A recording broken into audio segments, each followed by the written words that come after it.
Jumpa lagi Jaga TV. Kali ini kita datang dan memperkenalkan sebuah laptop yang teramat sangat unik sekali.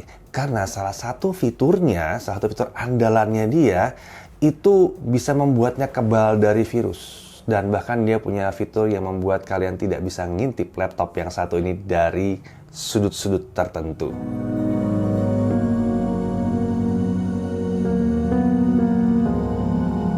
Ya, jadi ini adalah HP Elite Dragonfly. Ya, ini adalah sebuah laptop bisnis yang amat sangat unik sekali.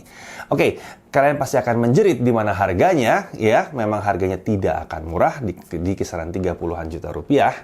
Tapi ada hal yang penting banget, ada hal-hal yang penting banget di dalam laptop ini yang membuat dia sangat layak untuk harganya.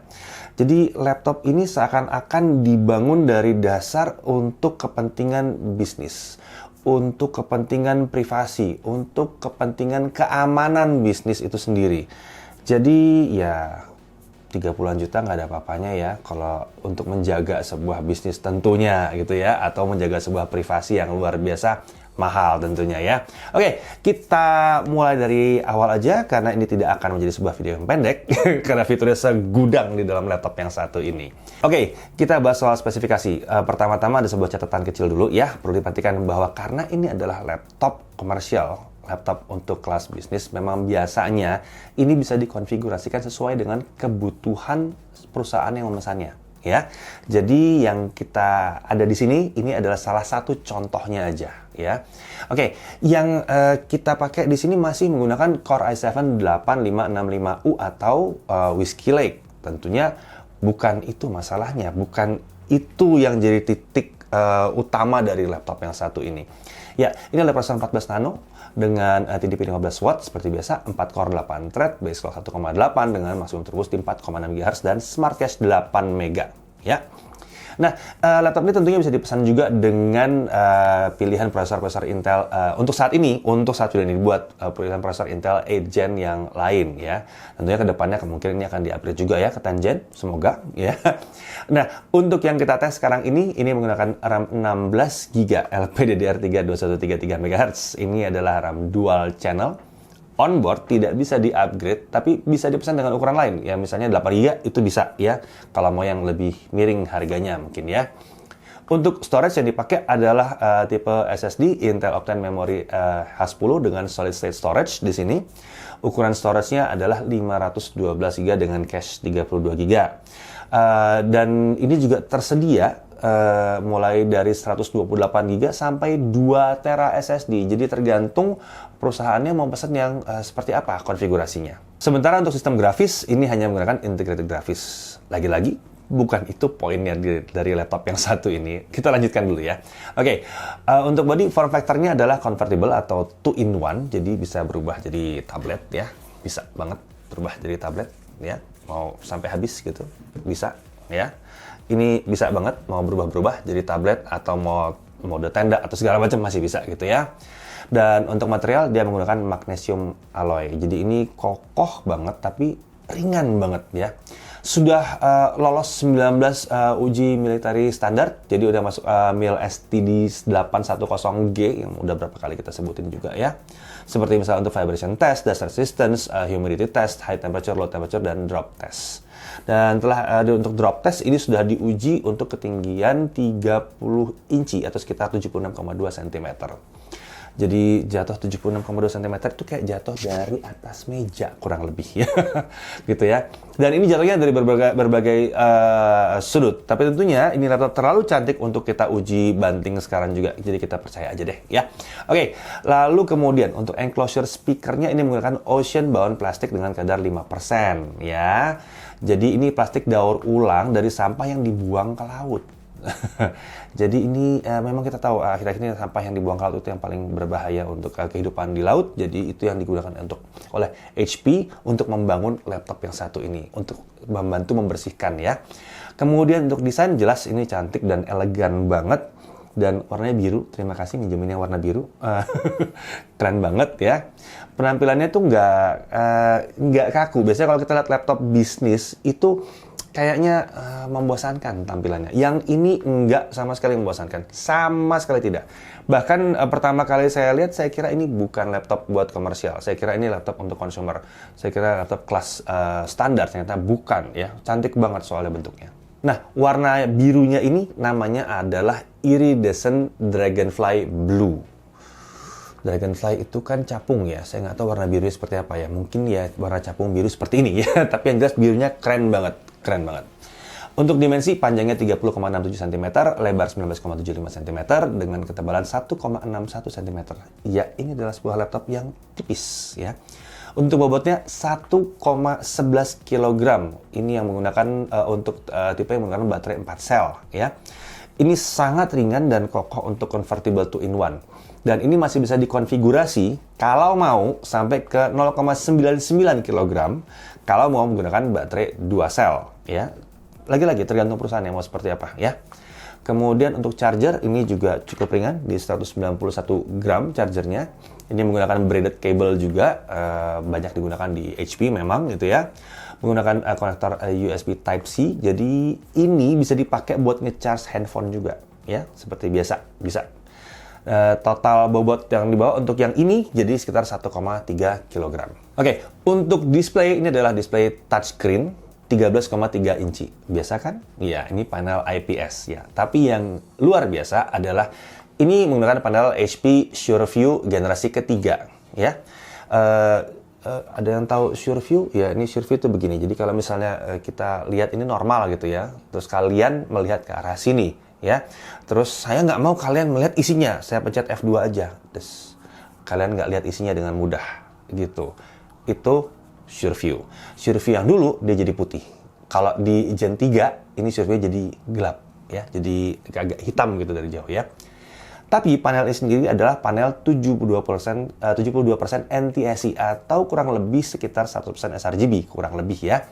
Dengan kecerahan 1000 nits. Jadi di luar dia tetap terang banget ya di luar. Tentunya ini layar 60 Hz. Laptop bisnis nggak nyari 120 Hz ya, 60 Hz saja. Nah, 60 Hz ini juga jadi pembeda terhadap SureView sebelumnya yang pakai 120 Hz dan seharusnya membuat konsumsi daya baterainya nggak terlalu boros kayak yang 120 Hz. Dari sisi desain, bingkai, kiri, kanannya tipis, sementara di atas masih disisakan sedikit karena di atas ini ada kameranya gitu ya.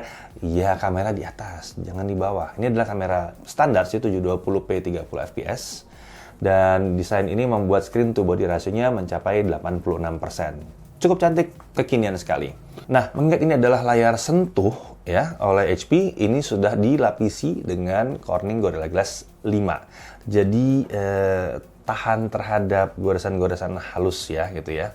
Dan untuk Gorilla Glass 5 tentunya itu lebih tipis, jadi membuat bodinya tetap tipis. Nah, Dragonfly ini juga punya beberapa opsi lain untuk layar. Misalnya ada layar Full HD IPS Low Power yang 72% NTSC dengan 400 nits. Dan kemudian ada lagi yang 4K IPS 95% sRGB 550 nits. Ya, dua opsi ini juga ada lagi ya misalnya. Jadi kalau yang satu tadi yang Full HD mungkin kalau mau yang baterai super irit pakainya itu. Sementara 4K ya tentunya kalau mau lihat detail yang luar biasa di sini. Sementara yang di sini adalah yang layarnya pakai pengaman ya. Ini beda sendiri yang di sini memang. Nah, untuk audio lagi-lagi ini membuat saya tidak merasa bahwa ini sebuah laptop kelas komersial atau bisnis ya, karena dia pakai 4 speaker audio Bang & Olufsen. Iya, yang sudah sering kita dengar di HP juga yang suaranya lantang ini ya. Posisinya ada di samping kanan dan kiri keyboard serta sisi depan. Ada software BNO-nya juga untuk audio control ya, untuk mengatur audio profile dan equalizer. Kemudian untuk konektor dan tombolnya seperti apa? Oke, di sebelah kiri kita lihat ada satu USB 3.1 Gen 1 dan ada tombol power on off. Kemudian ada nano security lock slot ya. Security, penting banget untuk yang satu ini. Lalu ada slot nano SIM card. Tapi yang versi Indonesia nggak dapat modemnya ya. Nah, saya nggak tahu apakah kalian bisa pesan atau perusahaan bisa pesan yang ada 4G-nya. Tapi sejauh yang kita tahu memang untuk Indonesia belum ada untuk saat video ini dibuat ya. Lalu, di sisi kanan kita lihat ada dua Type-C USB dan ini merangkap sebuah Thunderbolt ya. Ini Thunderbolt 3 di sini ya. Dan kemudian ada audio combo jack dan ada satu HDMI. Nah, untuk konektivitas ini nggak tanggung-tanggung. Memang ini masih 8 Gen, tapi Wi-Fi-nya sudah Wi-Fi AX ya. Jadi Wi-Fi 6 di sini. Ya, mirip kayak yang ada di generasi 10 gitu ya. Dan ini sudah support multi-user MIMO dan gigabit Wi-Fi. Dan Bluetooth-nya juga sudah versi 5.0. Jadi nggak tanggung-tanggung ya. Nah, kalau dari sisi keyboard, kalau kalian sudah pernah lihat Spectre, ini bentuknya mirip. Tapi sebenarnya dia itu pakai desain dan layout dari HP EliteBook. Ada sedikit beda memang di situ ya. Tombolnya juga dirancang sunyi kalau dipakai buat ngetik, nggak berisik, nggak cek gitu, nggak gitu ya. Jadi nggak gangguin orang sekitar. Terus kemungkinan kalau lagi Skype call, terus kita lagi nyatet, itu juga nggak jadi berisik gitu ya. Dipikirin sekali buat para pekerja ini ya. Dan tentunya sebagaimana layaknya laptop kelas ini, keyboardnya ini spill resistant. Jadi kalau ketumpahan dikit ya masih bisa lah ya. Tapi jangan dicontohin terus-terusan. Ketumpahan bisa tuh gitu ya. Jangan. Itu kalau nggak sengaja aja gitu ya. Keyboard ini dilengkapi dengan backlit warna putih dengan 2 tingkat kecerahan. Lalu yang menarik juga tersedia tombol khusus untuk terima dan menutup telepon. Skype call. Jadi Skype for Business. Skype for Business. Jadi kalau Skype for Business masuk, teleponnya tinggal pencet tombol angkat. Mau nutup, pencet tombol tutup. Ada tombol khususnya. Untuk touchpad, ini ukurannya sedikit lebih besar dari spacebar. Dia rata dengan spacebar kiri, tapi sedikit melebar ke kanan. Kita sudah coba buat ngetik, dan ternyata nggak terlalu ganggu juga ya. Nggak terlalu off-center juga terhadap spacebar. Tapi posisinya center terhadap body kelihatannya jadi penampilannya keren jadinya ya. Nah, untuk touchpad ini menggunakan Windows Precision Driver. Dalam paket penjualannya, laptop satu ini dilengkapi dengan stylus. Jadi ini namanya HP Rechargeable Active Pen G3 ya. Pressure levelnya ada 4096. Ya, jadi memang beda ya dengan sekedar stylus-stylus yang asal nempel aja, asal bisa bikin garis-garis doang. Ini ada pressure levelnya di sini ya. Jadi kalau buat nyatet-nyatet itu bisa berasa nyaman ya. Ada fitur palm rejection-nya juga. Jadi pada saat kita mencatat pakai stylus itu tangan kita nggak dianggap gitu ya kalau nempel ke layar. Jadi namanya palm rejection. Dan dia juga ada konektor USB Type-C ini untuk mengisi ulang baterainya. Nah, sekarang kita masuk ke dalam fitur pentingnya. Ya, fitur apa? Security, fitur pengamanan. Ini yang akan banyak banget dan lumayan panjang di sini karena laptop ini pada dasarnya dibangun untuk keamanan yang tinggi sekali. Ya, pertama-tama dia ada fingerprint reader. Ya, oke lah, semua juga pada pakai fingerprint reader hari gini ya. Itu standar ya. Lalu ada infrared kamera untuk login dengan wajah. Oke, ini sudah level up gitu ya. Lalu ada HP Privacy Camera. Jadi ada slider di sini untuk menutup kameranya.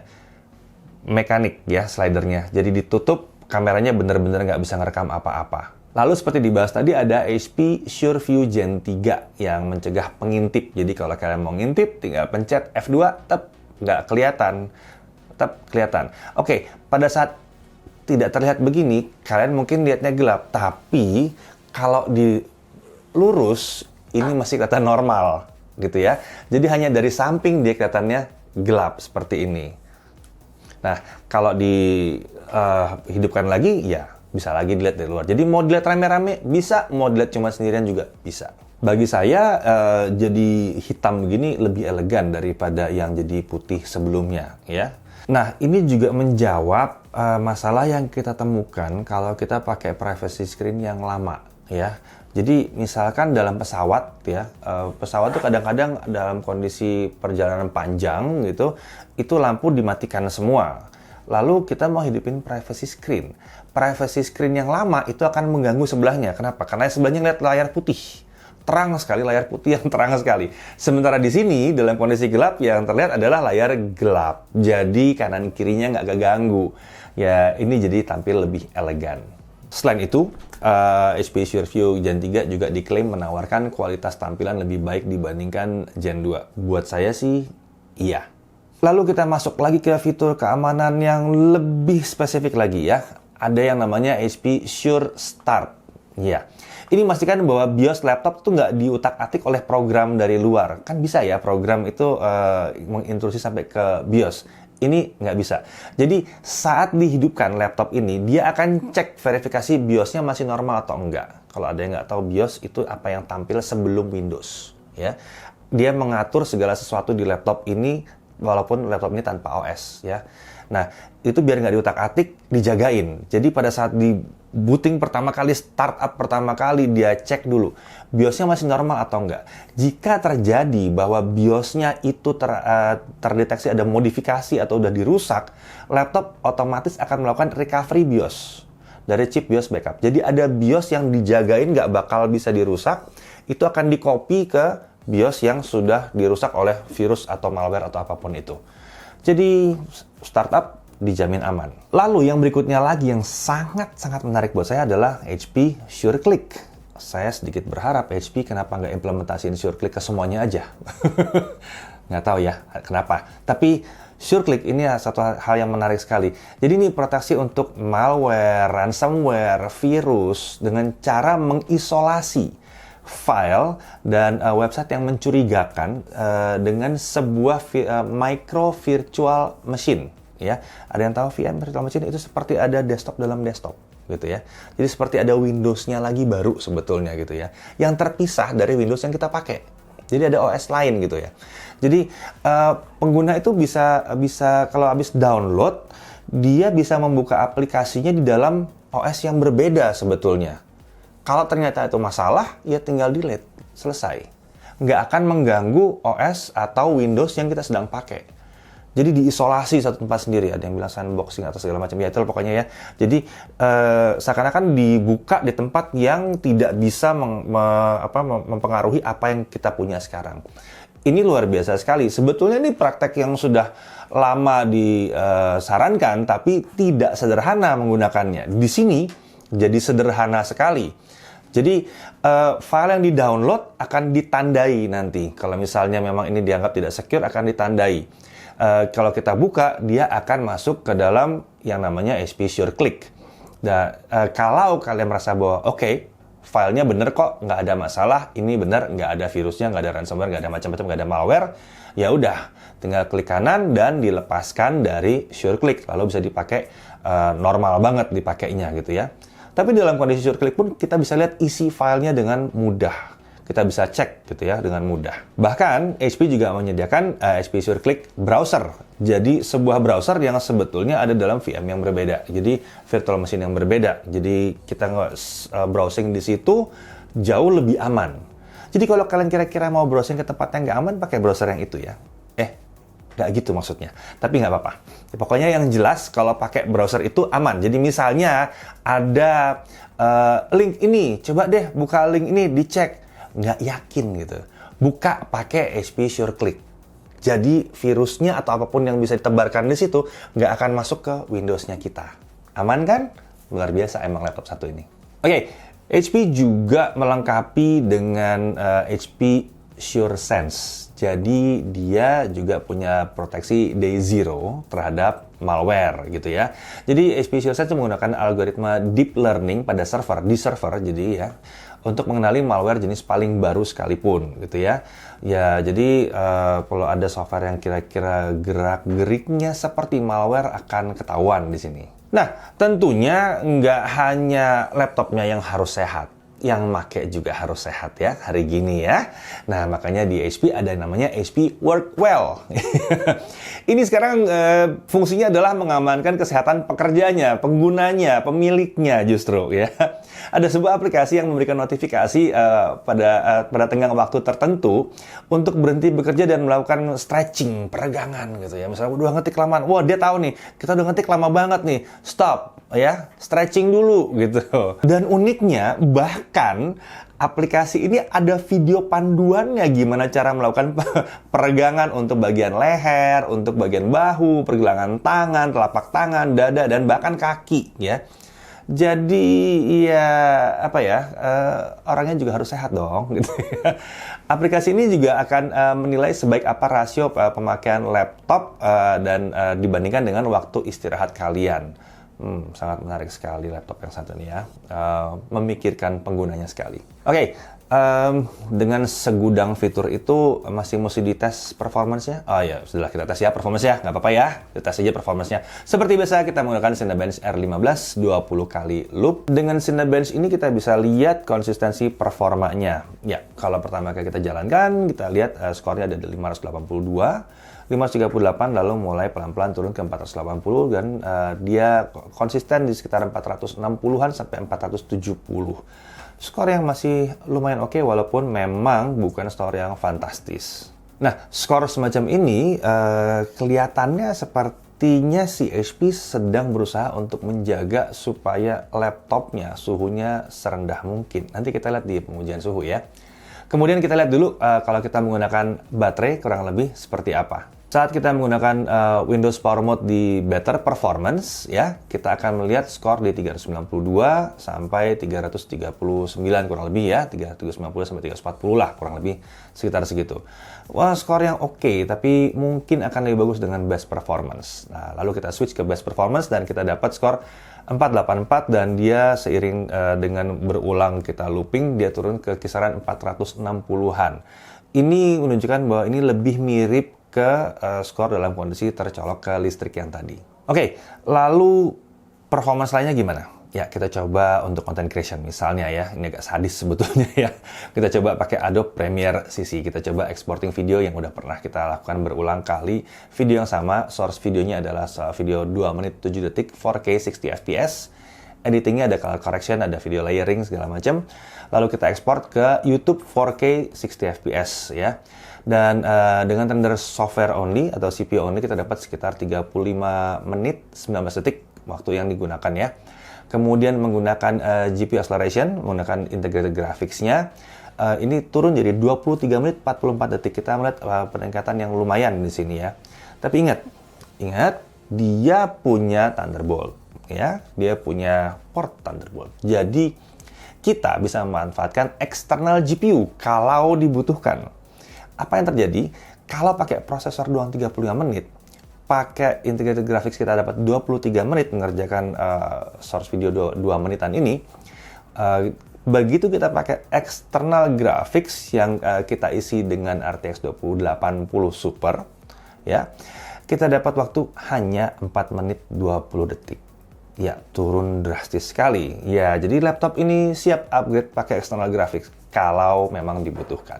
Kemudian kita lihat bahwa dia menggunakan SSD, ya kita cek performance-nya. Untuk read kita dapat 2437 Mbps dengan write 1142 Mbps. Memang ini bukan ada di level gaming, iya jelas ini bukan laptop gaming. Tapi untuk dapat kecepatan setinggi ini aja rasanya udah kenceng banget kok. Oke, sekarang mari kita lihat bagaimana daya tahan baterainya. Yang udah biasanya kalau pakai SureView daya tahan baterainya agak kurang oke kalau yang pakai generasi sebelumnya. Yang pakai gini gimana? Oke, kita tes dulu, kita matikan dulu SureView-nya. Brightness kita taruh di 50% dengan volume 25%, kita jalankan video. 1080p video playback dengan Films and TV, kita dapat 10 jam 55 menit ya, 11 jam lah ya kurang lebih. Lalu untuk web browsing dengan Chrome kita dapat 9 jam 15 menit. Lalu kita coba masih dalam kondisi SureView off. Brightness-nya kita taruh paling rendah ya dengan volume 25%. Ini ada kondisi-kondisi di ruangan yang gelap. Biasanya kita mau lakukan seperti ini. Video playback-nya kita dapat di 12 jam 45 menit. Berubahnya lumayan ya, lumayan jauh gitu ya. Lalu kita coba bagaimana kalau brightness 50%, volume 25% tetap, tapi SureView-nya kita hidupkan, kita on-kan. Ini cukup menarik, bahwa begitu SureView kita on-kan, ini mirip seperti diredupkan, padahal sebenarnya nggak redup amat gitu ya. Kita dapat pemutaran videonya jadi 12 jam 40 menit, cuma beda 5 menit doang. Ya, ternyata SureView yang ini malah jadi bikin lebih irit. Nah, lalu untuk charging gimana? Ya, charging kita nggak ada opsi, tapi lumayan oke chargingnya. Di 30 menit kita dapat 45% kurang lebih. Lalu 60 menit pertama kita dapat 70%, 90 menit kita dapat 91%, 120 menit kita dapat 99%. ya. Lalu untuk mencapai 100% kita butuh ekstra sekitar 14 menit lagi, ya. Yang 1 menit terakhir memang agak pelan. Jadi kalau mau di-charge semalaman kayaknya memang dia cukup bersahabat, ya, nggak gempur terus-terusan, ya. Tapi ingat tadi, 1,5 jam kita udah dapat sekitar 91%. Dengan kondisi baterai yang cukup irit seperti ini, kayaknya ya udah lumayan oke ya chargernya.